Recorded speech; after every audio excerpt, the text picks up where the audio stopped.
da revelação. Apocalipse, capítulo de número 2. E nós vamos ler versículo 18 em diante, que o título diz assim: Carta à igreja de Tiatira. É isso que está aí? Amém? Diz assim então, essa revelação: ao anjo da igreja em Tiatira escreva: estas são as palavras do Filho de Deus, cujo os olhos são como chama de fogo, e os pés como bronze reluzente. Conheço as suas obras, o seu amor, a sua fé, o seu serviço, a sua perseverança, e sei que você está fazendo mais agora do que no princípio.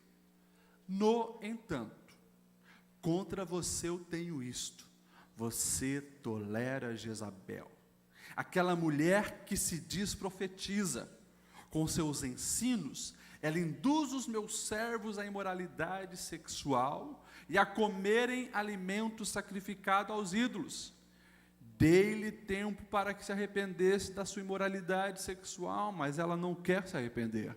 Por isso vou fazê-la adoecer e trarei grande sofrimento aos que cometem adultério com ela, a não ser que se arrependam das obras que ela pratica. Matarei os filhos dessa mulher. Então, todas as igrejas saberão que eu sou aquele que sonda mentes e corações, e retribuirei a cada um de vocês de acordo com as suas obras. Aos demais que estão em Tiatira, a vocês que não seguem a doutrina dela e não aprenderam, como eles dizem, os profundos segredos de Satanás, eu digo: não porei outra carga sobre vocês. Tão somente apeguem-se com firmeza ao que vocês têm, até que eu venha. Aquele que vencer e fizer a minha vontade até o fim, darei autoridade sobre as nações. Ele as governará com cetro de ferro e as despedaçará como um vaso de barro. Eu lhe darei a mesma autoridade que recebi de meu Pai. Também lhe darei a estrela da manhã.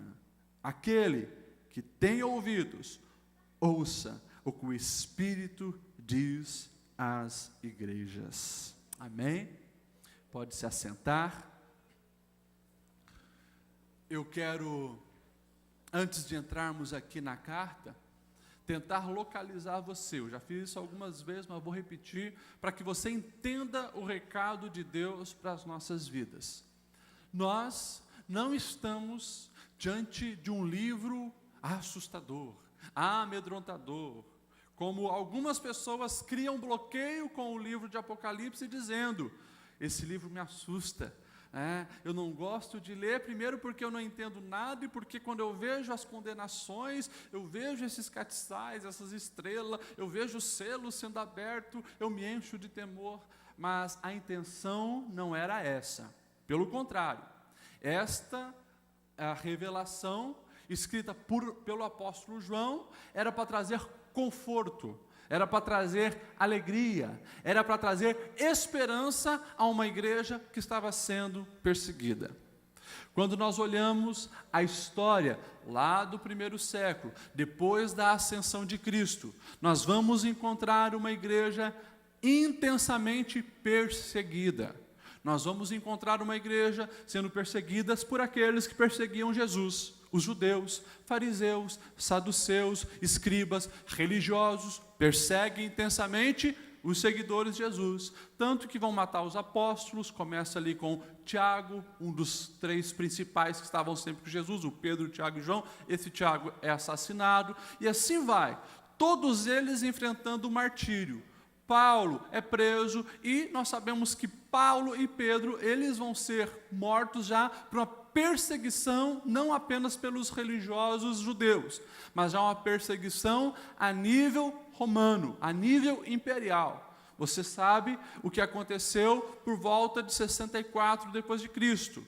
Aquele imperador maluco, egoísta, desvairado, chamado Nero, Ele incendeia Roma, porque queria construir uma nova Roma, era fissurado por arte e arquitetura e queria deixar o seu nome marcado, e ele vê uma possibilidade de juntar o útil ao agradável. Ele incendeia Roma, deixa algumas noites e alguns dias Roma sendo queimado, e depois coloca a culpa nos cristãos, porque os bairros dos cristãos e judeus não foi atingido. E aí começa uma drástica perseguição à igreja de Cristo. E aí começam os cristãos sendo jogados nas arenas, como você provavelmente já viu algumas imagens. Assim começa os cristãos a serem queimados, onde eles penduravam os cristãos, tacavam piche e deixavam a noite inteira queimando. O próprio Nero, muitas vezes, iluminava o seu jardim com o corpo de cristãos queimando vivo ali. Certo historiador vai dizer que, por esse período, faltou madeira na região de Roma, de tantas cruzes que foram feitas para matar os cristãos. E assim começa uma intensa perseguição. Os apóstolos são mortos, provavelmente Pedro e provavelmente Paulo são mortos nesse período. O único que resta é o apóstolo João. O tempo vai passando, João consegue sobreviver às perseguições, e nós sabemos que ele escreve as suas cartas gerais, e nós também sabemos que no fim da sua vida, já um idoso, um velhinho, pela década de 80, surge ali um outro imperador chamado Domiciano. E ele então reivindica a adoração a ele como imperador, se considerava uma divindade, mais perseguição para a igreja, e ao descobrir que existia ainda um dos apóstolos, um daqueles que eram os principais dos seguidores de Jesus, diz alguns historiadores que, segundo a tradição, ele mandou matar João. Só que João não foi morto. Ou seja, tentaram jogar João numa caldeira fervente e ele conseguiu sobreviver. Então resolveram colocar João na ilha de Patmos, uma ilha isolada onde os prisioneiros eram jogados lá para morrerem. João, sozinho, provavelmente, nesta ilha, ou, conforme alguns historiadores, chegou a dizer que muitos prisioneiros estavam lá, mas como representante do corpo de Cristo, ele estava lá agora sozinho, idoso, para ser morto, quem sabe comido por feras, ou quem sabe morrer de inanição, não sabemos qual era a intenção, sabemos que lá ele recebe o contato do céu. Não talvez tinha mais contato com a sua igreja, com os seus irmãos, com a comunhão, mas o céu se manifesta quando o próprio Cristo se revela para João. E o próprio Cristo ali traz revelações de coisas que aconteceriam. E nós sabemos que João tem visão, e uma dessas visões ele vê 7 estrelas, ele vê 7 candelabros, e o texto deixa bem claro, 7 estrelas são os líderes das 7 igrejas, os 7 candelabros são as 7 igrejas. E agora, João, você registre as mensagens que eu tenho para essas 7 igrejas. E ele começa então a escrever para as 7 igrejas daquele período, chamava aquele território de Ásia Menor. Já falamos aqui de algumas igrejas, e hoje nós vamos destacar a igreja de Tiatira. É a maior carta que nós temos em questão de conteúdo, mas Tiatira era a cidade, podemos dizer assim, de todas, mais insignificante. Era a menor de todas essas cidades.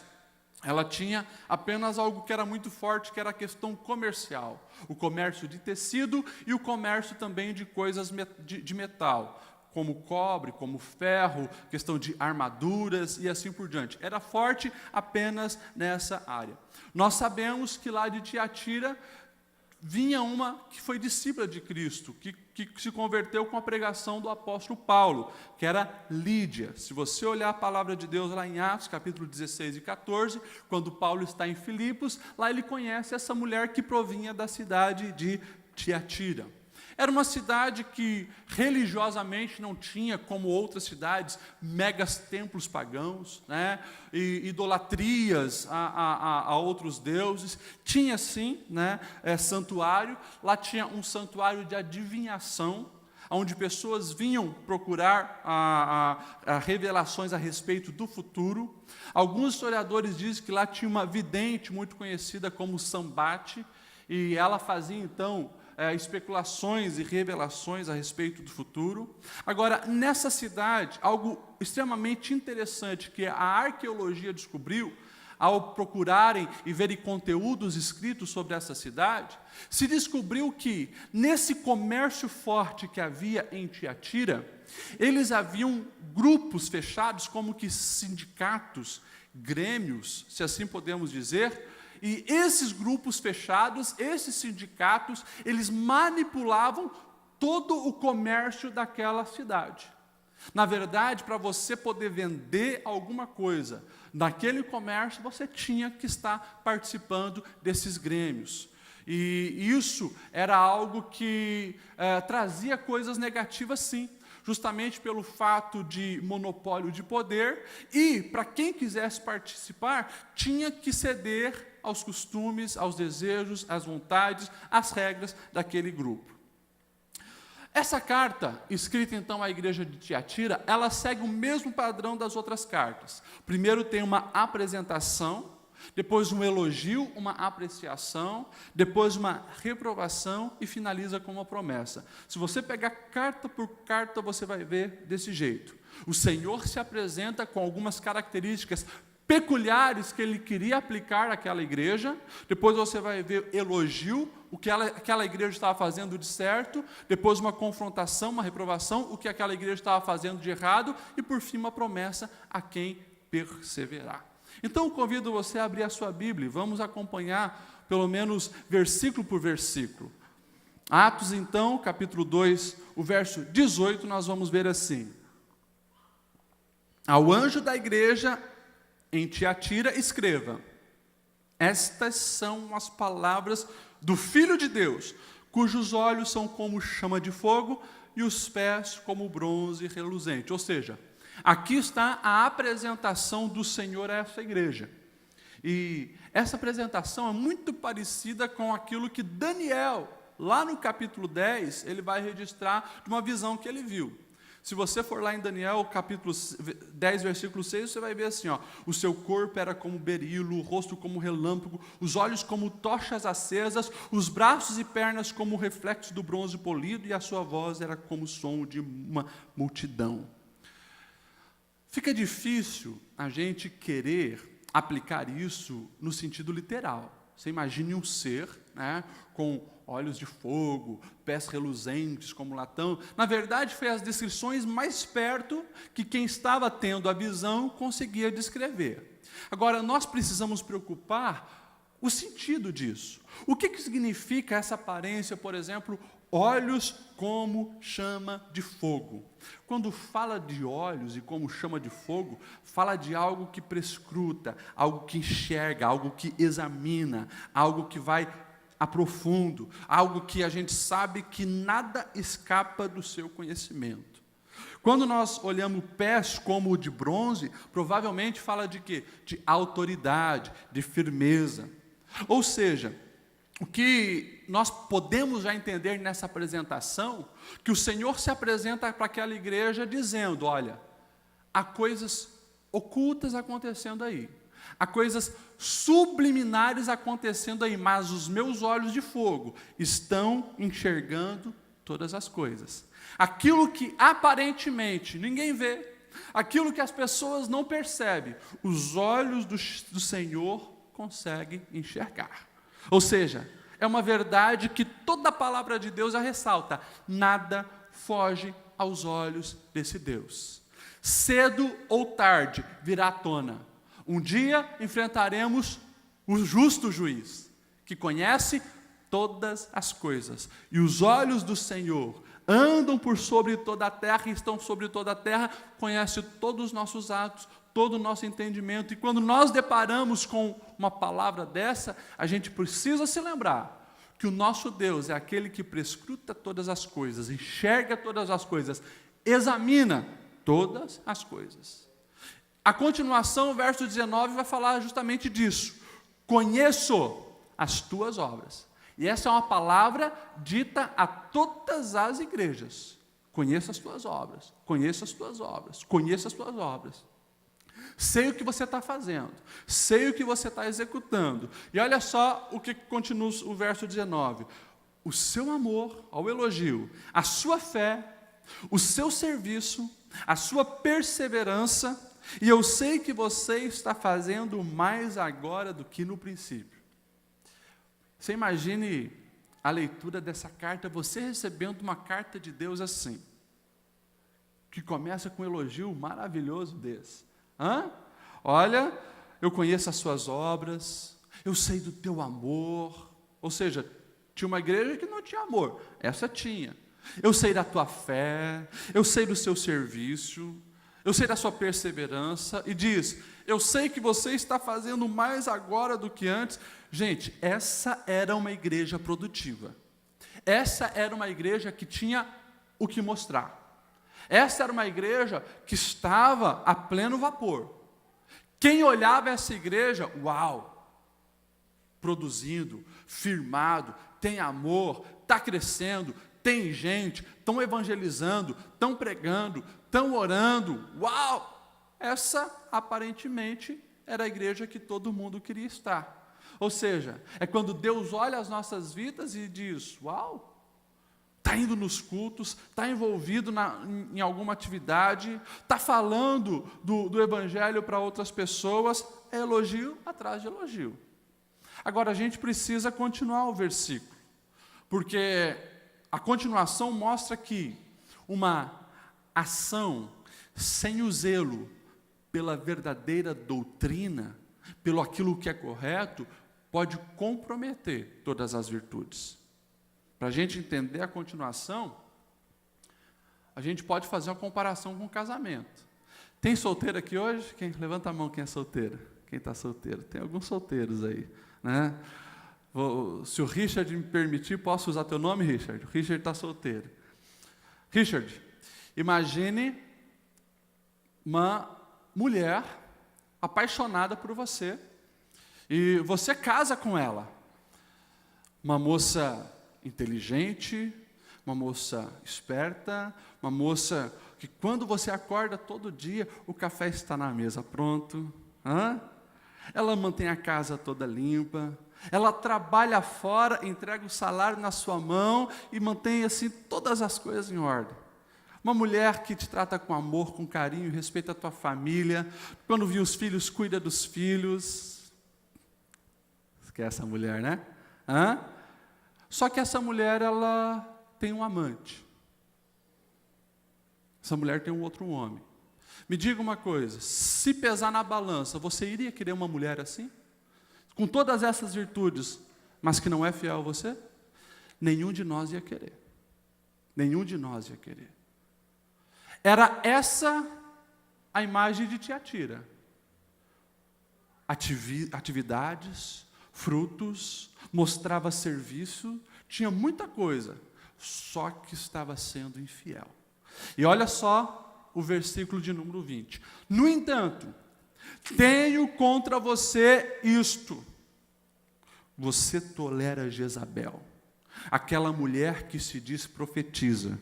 Com seus ensinos, ela induz os meus servos à imoralidade sexual, a comerem alimentos sacrificados a ídolos. Não precisa muito falar de Jezabel. Se tem uma mulher que quando a gente fala o nome, ou se você diz isso rotulando alguém, você sabe que não é coisa boa. Se você ouvir, olha, aquela mulher parece Jezabel, sai de perto, porque o negócio é tenso. Quando se fala em Jezabel, fala da esposa de Acabe. Se você quiser conhecer a história, está lá no livro de Reis. Uma mulher que o rei casa-se com ela, o rei Acabe, e ela está em Israel, fazendo tudo aquilo que abomina o Senhor. Não é alguém de fora, é alguém que está dentro de Israel, e alguém que ali valoriza a adoração a outros deuses. É uma mulher que mata os profetas de Deus e coloca para governar espiritualmente a nação os profetas de Baal. E a gente sabe, pelos dados, que eram mais de 450. A gente sabe que essa mulher fez altares de feitiçarias no povo de Israel. Jeú vai chamar ela de feiticeira. Sabemos que essa mulher era imoral. E todas as práticas dos deuses pagãos que ela traz para dentro envolvia também imoralidade sexual. Uma coisa que mais tinha na antiguidade eram as prostitutas ou prostitutos templários, aonde literalmente os demônios se alimentavam da imoralidade sexual misturado com religião desses povos. Essa mulher trouxe isso para dentro da nação de Israel. E agora, no Novo Testamento, nós temos uma igreja cristã, uma igreja que dizia servir ao Senhor, uma igreja que tinha frutos para apresentar, estava tolerando Jezabel.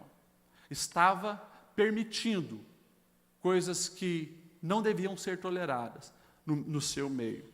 Quando nós falamos sobre isso aplicado para a igreja de Tiatira, a maioria dos estudiosos, eles entendem justamente aqueles grêmios, aqueles sindicatos, onde envolvia, sim, muitos cristãos.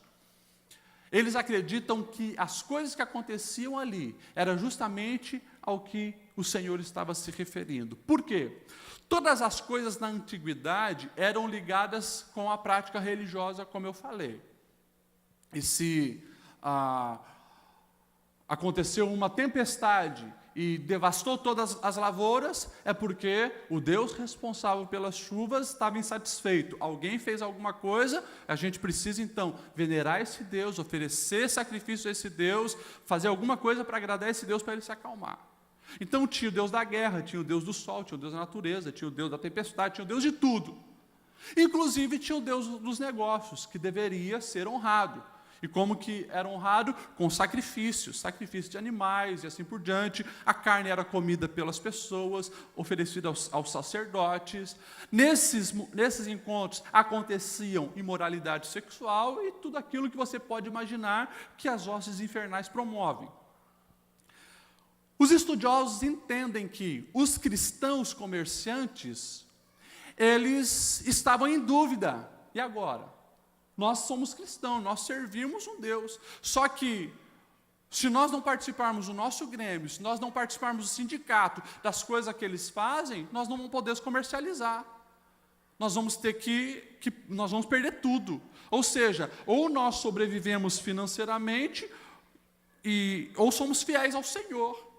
E daí, o que dá de entender? Que alguém de dentro da igreja, o texto vai deixar bem claro, que era uma voz influente, alguém que é chamado de Jezabel, começa a dizer para esses cristãos que estavam em dúvida, se deveriam ou não participar daquela imoralidade. Não tem nada a ver. É a tua vida profissional, não tem nada a ver, é o sustento da tua casa. Se para você não perder o seu negócio, você vai ter que ir lá nos templos pagãos, oferecer os seus sacrifícios, ou participar dos banquetes, das festinhas, comer a carne, talvez participar da imoralidade sexual, para você não perder o seu negócio, é o teu negócio, Deus vai entender isso. Isso era o tolerar Jezabel. E como eu disse, a tática infernal era de dentro. Uma infiltração. Já falei isso.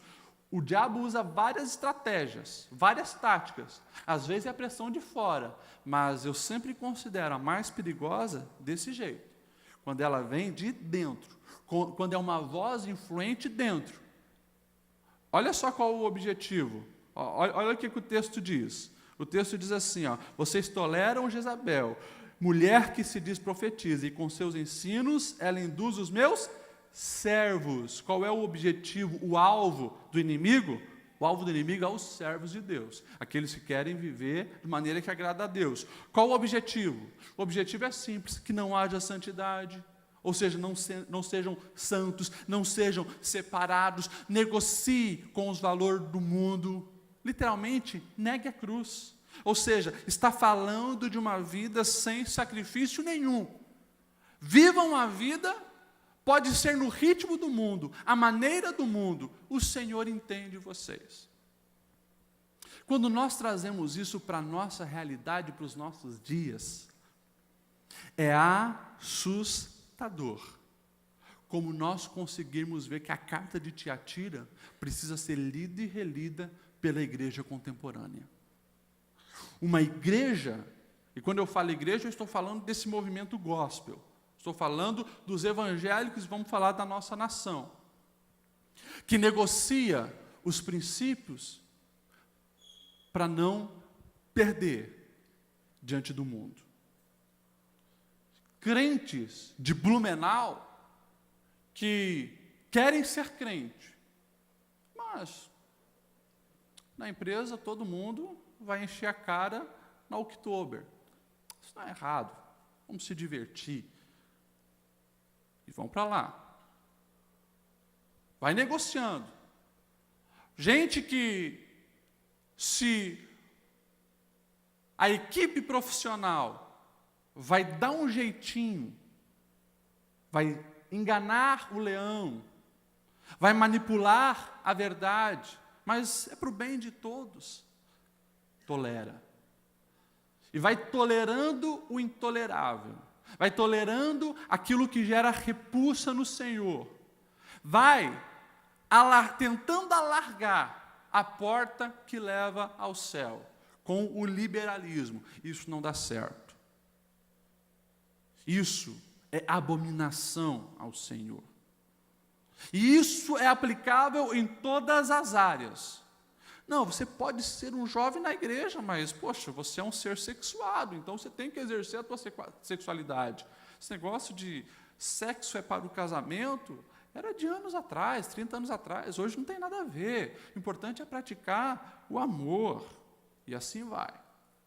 E pelo que dá de entender, pelo que o texto diz, né, a coisa era tão complicada lá em Tiatira, que parece que essa Jezabel, essa voz ativa, que estava dentro da igreja, ela meio que ainda dizia que vocês precisam conhecer as profundezas de Satanás. A gente pode imaginar algumas coisas, quem sabe falava, não, conheçam o ocultismo, conheçam as coisas que envolvem isso, né, para a gente saber mais. E essas pessoas ficavam presas no laço. Há um mistério nesse texto. Agora, o que nós precisamos trazer para a nossa realidade é que existe luz, existe trevas. Nós fomos chamados para ser luz do mundo. Nós fomos chamados para ser diferente. E há uma diferença. Eu lembro você de Malaquias 3:18, quando o profeta diz, então vereis outra vez a diferença entre o justo e o ímpio, entre o que serve a Deus e o que não serve a Deus. E quando nós olhamos hoje esse movimento evangélico, tem movimentos e espíritos estranhos atuando. E de várias maneiras, com aqueles que querem ser super cristão e fazem de cultos pentecostais centros de macumba, ou daqueles que fazem de um culto cristão entretenimento, de baladinha gospel, ficadinha gospel, e assim por diante. Ou seja, uma igreja tolerando o intolerável, uma igreja que não quer negar a si mesmo e carregar a cruz, uma igreja que não está ali para ser diferente e fazer a diferença. Quem olha não consegue enxergar, mas Malaquias vai lembrar que essa diferença é visível, porque então vereis outra vez a diferença. Sempre existiu, sempre vai existir a diferença entre os que servem ao Senhor e os que não servem ao Senhor. De que lado você está? Você é joio ou você é trigo? Talvez, aos olhos do pastor, vai passar despercebido. Aos olhos dos familiares vai passar despercebido. Aos olhos dos amigos vai passar despercebido. Mas há um olhar que é como chama de fogo. Ele sonda mente e corações. A ele ninguém engana. E vai vir à tona. Nós não podemos ser uma igreja que tolera o intolerável. Pecado continua sendo pecado. Costumes de igreja mudam. Tradições de igreja mudam. Agora, a santidade, aquilo que o Senhor nos chamou para ser, separados, exclusivos, Isso é inegociável. Ou você pertence 100% a Cristo, e a palavra dele está impregnada na sua vida e nas suas atitudes, ou não serve. Ou é 100% ou nada. 99,9% Deus não quer. É tudo ou é nada. E o versículo continua, verso 21. Dê-lhe tempo para que se arrependesse da sua imoralidade sexual. Mas ela não quer se arrepender. Eu acho isso aqui interessante. Interessante, porque deixa claro que o Senhor é misericordioso e as portas estão abertas para que aconteça a mudança. O nome dessa porta continua sendo arrependimento. Reconheço o meu erro, reconheço as minhas mazelas, reconheço as minhas escolhas erradas, me arrependo de tudo isso. Há uma confusão nos nossos dias com essa palavra arrependimento. Há uma confusão contemporânea, porque pensam que Deus aceita as pessoas do jeito que são, e as pessoas realmente precisam vir ao Senhor do jeito que estão, mas se esquecem que Deus não quer deixar as pessoas do jeito que estão. Nós precisamos crescer, porque aquele que começa a boa obra, ele é fiel para ir trabalhando, e moldando, e nos preparando, e nos melhorando, e nos santificando até o dia de Cristo Jesus. É necessário arrependimento do pecado, e arrependimento fala de conversão. Arrependimento, em todos os textos sagrados, vem acompanhado de atitudes que mostram arrependimento. O arrependimento autêntico, o arrependimento verdadeiro, vai fazer com que as minhas atitudes sejam diferentes. E ponto final. Deus aceita o drogado, Deus aceita o mentiroso, Deus aceita o homossexual, Deus aceita a prostituta, Deus aceita o fofoqueiro, Deus aceita o caluniador, Deus aceita o caloteiro, Deus aceita todos. Os braços dele estão abertos para todos. De todos que estão cansados e fadigados, vem. Só que você vem e deixa o seu fardo. Tem que colocar sobre você o fardo dele. A mudança de vida, os princípios do reino. Tem que ter a mudança, tem que ter o arrependimento. Ou seja, a palavra de Deus vai deixar claro, aquele que roubava não rouba mais, aquele que mentia não mente mais. Tem que ter a mudança. A mulher adúltera, quando estava aos pés de Jesus, e todos estavam lhe acusando ela, o Senhor foi misericordioso, estendeu a mão com amor, só que muitos se esquecem do final da história. Jesus olha para aquela mulher e disse: mulher, ninguém te acusou, eu também não vou ficar aqui te acusando, agora vai e não peques mais. Vai e não peques mais, muda de vida, procura o caminho certo, corrija-se. E tem pessoas hoje que só querem pregar o lado do evangelho que fala de amor. Facebook ali, compartilhando imagem de duas mulheres se beijando na propaganda da Close-Up. Alguém viu isso? Ou a propaganda da Renner que está aí, né? Começa com um casal de homossexual, porque o dia dos namorados está aí. E daí, alguns cristãos se manifestam contra, a gente vai vendo, alguns a favor, e daí você vê as pessoas no Facebook usando a Bíblia para defender o pecado da homossexualidade. Vocês esquecem que Deus é amor e coloca versículo que Deus é amor. Sim, Deus é amor, mas Deus também é justiça. E as pessoas se esquecem disso. Por isso é necessário o arrependimento. Por isso está bem claro o que é certo, o que é errado, o que é santo, o que é profano, o que é justo e o que não é justo. E a gente precisa se arrepender e escolher o caminho de Deus. Não podemos tolerar na nossa vida essa confusão. O que é certo continua sendo certo, o que é errado continua sendo errado, e quando a atitude está errada, é preciso correção.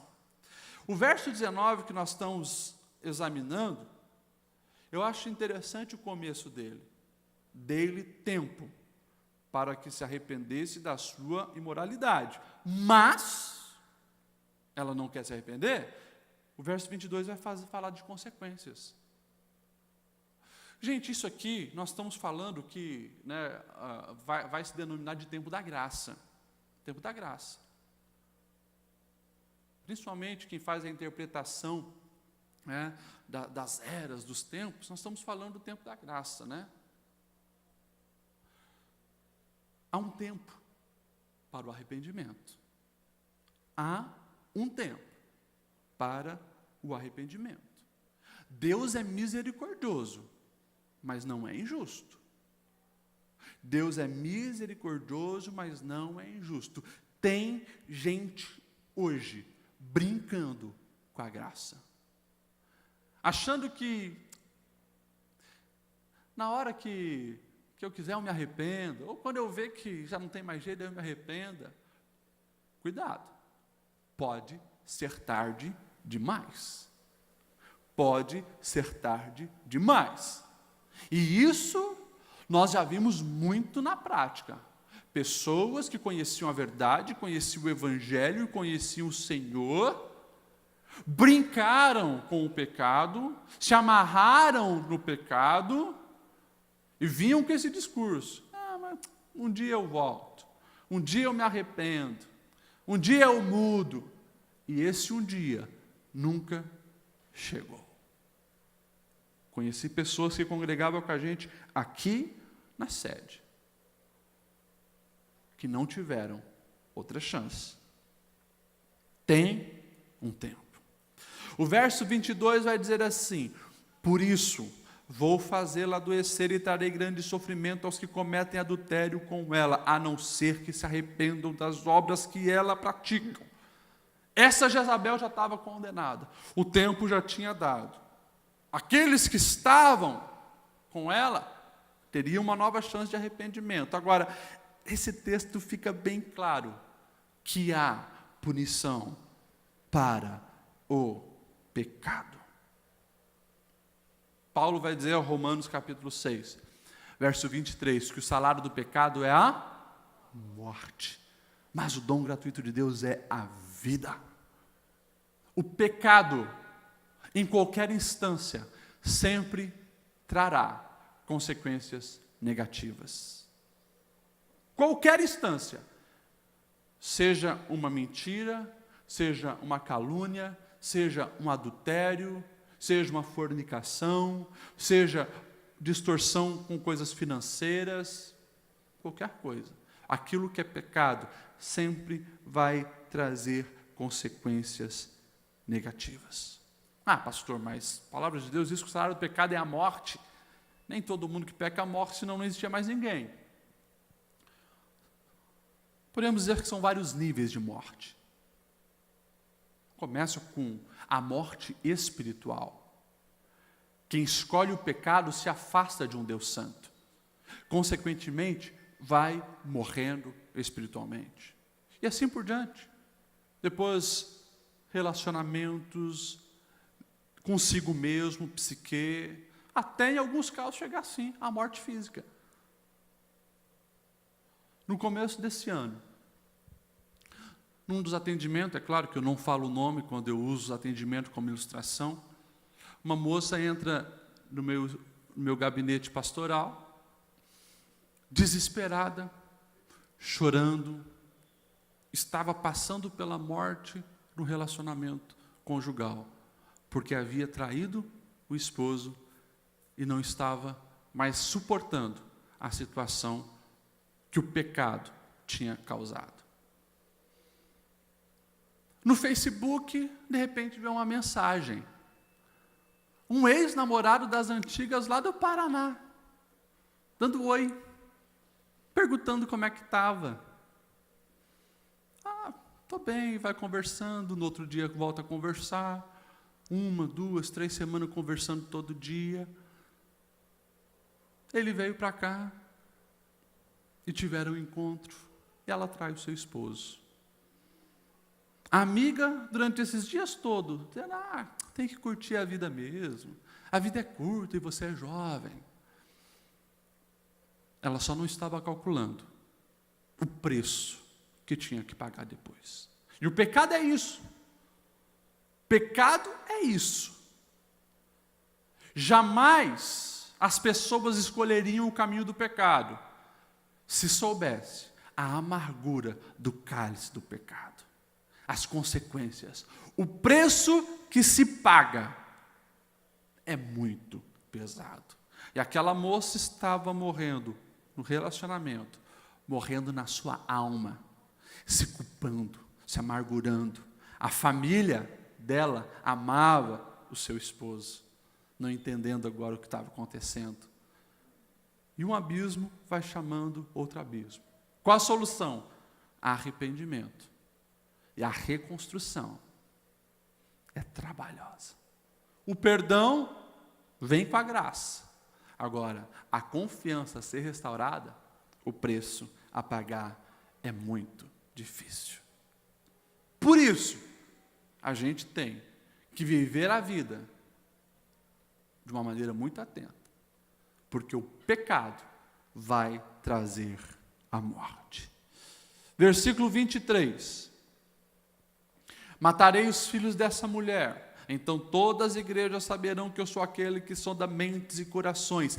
Retribuirei a cada um de vocês de acordo com as suas obras. Aos demais que estão em Tiatira, a vocês que não seguem a doutrina dela e não aprenderam, como eles dizem, os profundos segredos de Satanás, eu digo, não porei outra carga sobre vocês, tão somente apeguem-se com firmeza ao que vocês têm, até que eu venha. Eu acho interessante aqui no verso 23, quando o texto diz, então todas as igrejas saberão que eu sou aquele que sonda mentes e corações. Mais uma vez, quero ressaltar a onisciência do nosso Deus. Dele nada se esconde. O Antigo Testamento, e a Antiguidade, eles entendiam que a centralidade do ser humano era coração. Os judeus falavam até dos rins, mas principalmente os corações. Por isso você vai ver Provérbios, o Salomão, ele falando sobre tudo o que deve se guardar, guarda o vosso coração, pois dele procede as saídas da vida. Eles entendiam que o coração era a central, ou seja, aquilo que dominava e as decisões eram tomadas ali. Já no Novo Testamento, é um outro contexto, já nós estamos numa cultura greco-romana, eles já entendiam que o centro de todas as coisas era aqui. Por isso que Paulo, ao escrever, ele já está, digamos assim, atualizado. Ele vai dizer, por isso vocês precisam ter a mente renovada. Não vos conformeis com este mundo, mas renovais pela renovação da vossa mente. Transformar o mundo pela renovação da vossa mente. Ou seja, aqui o texto fica bem claro, ou para aqueles que acreditavam que a central é no coração ou na mente. O Senhor é aquele que sonda, Ele examina, Ele conhece. E a gente precisa lembrar depois o que Paulo vai dizer. De Deus não se zomba. Tudo o que o homem semear, é isso que ele vai colher. Tudo o que se planta é o que você colhe. Regra da vida. E aqui, João faz questão de nos lembrar, recebendo essa revelação. A vida é assim. Quer colher coisas boas, plante coisas boas. Lembrando que Deus, de fato, conhece na intimidade. O que o texto quer nos levar a entender? Deus conhece até a intenção. A intenção. Você fez algo aparentemente bom, mas a tua intenção era boa? Deus conhece isso. E é baseado nisso, na plena justiça desse Deus, que você vai colher os teus frutos. É isso que ele está dizendo. E depois, quando fala, não porei outra carga sobre vocês, então somente apegue-se com firmeza ao que vocês têm, até que eu venha. Isso aqui eu acho maravilhoso, porque mesmo na igreja de Tiatira, o Senhor conhecia o coração, e Ele sabia quem era e quem não era dele. Ele sabia que ali tinha um remanescente, ali tinha pessoas que não haviam se influenciado, ali tinha pessoas que não toleravam Jezabel. Deus é aquele que faz a distinção, e o que Ele incentiva? Perseverança. Vocês estão na verdade, então agora o que vocês precisam fazer? É relaxar? Não. Olha só, tão somente apegar-se como? Pegar mais ou menos? Não, apegue-se com firmeza aquilo que vocês têm. Perseverem até que eu venha. Irmão, isso aqui é uma palavra de Deus para aqueles que estão firmados na rocha, aqueles que estão vivendo uma vida santa, justa, digna de ser chamado de cristão. Você está enraizado na verdade, se aprofunda cada vez mais. É bem provável que os nossos dias vão ser mais difíceis a cada momento. Pode ter certeza. Falo isso a nível de Brasil, a nível de mundo. Cada vez mais a gente vai se sentir um peixe fora d'água. Mas pastor, o evangelho está crescendo no Brasil. O verdadeiro evangelho, infelizmente, não está crescendo no Brasil. Cada vez mais a gente vai sentir nojo desse mundo. Cada vez mais a gente vai ter a nossa compreensão que nós somos peregrinos aqui nessa terra, que o nosso lugar eterno não é aqui, não é desse jeito. Por isso, não vamos nos prender às coisas desse mundo. A gente precisa perseverar, e só vai conseguir perseverar, só vai conseguir continuar de pé aqueles que estão apegados com firmeza na verdade. Se apegue na verdade e não abra mão disso. Por fim, verso 26 em diante: aquele que vencer e fizer a minha vontade até o fim, darei autoridade sobre as nações, ele as governará com cetro de ferro, despedaçará como um vaso de barro, eu lhe darei a mesma autoridade que recebi do meu Pai, também lhe darei a estrela da manhã. É interessante que todas as promessas é para os que perseverarem até o fim. Eu não posso querer ser santo só até hoje e esquecer amanhã.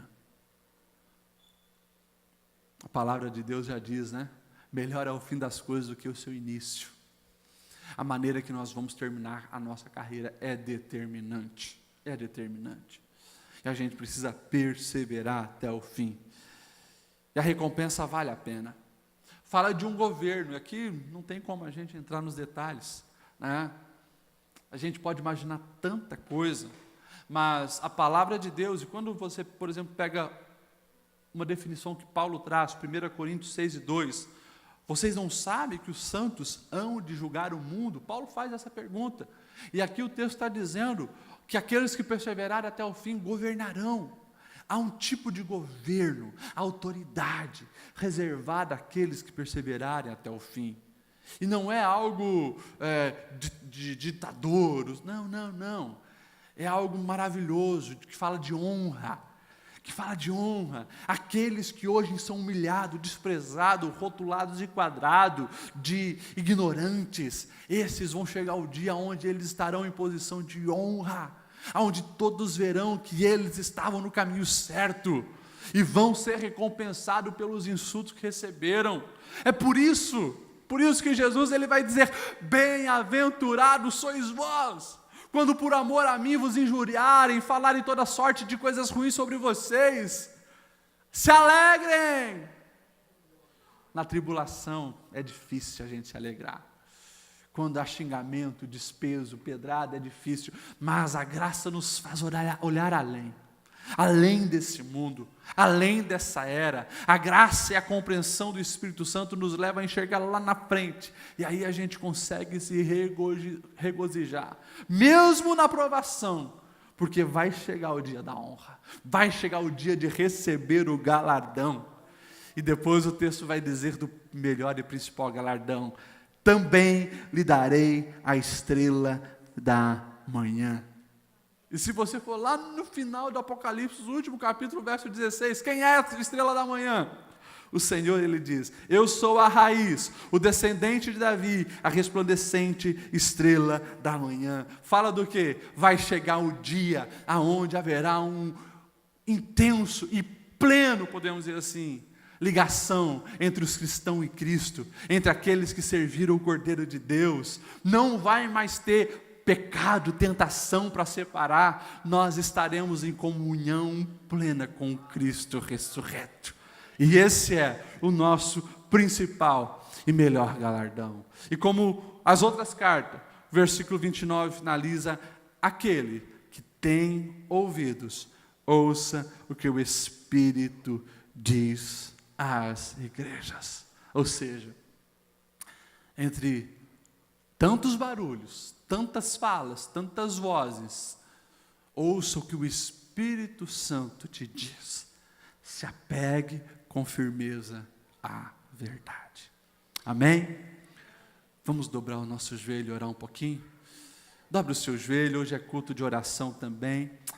E nós vamos falar com esse Deus que prescruta corações, esse Deus que conhece o que a gente tem passado, esse Deus que nos chama para a santidade, esse Deus que quer ver o nosso arrependimento, para firmar os nossos pés na rocha sólida que Ele é.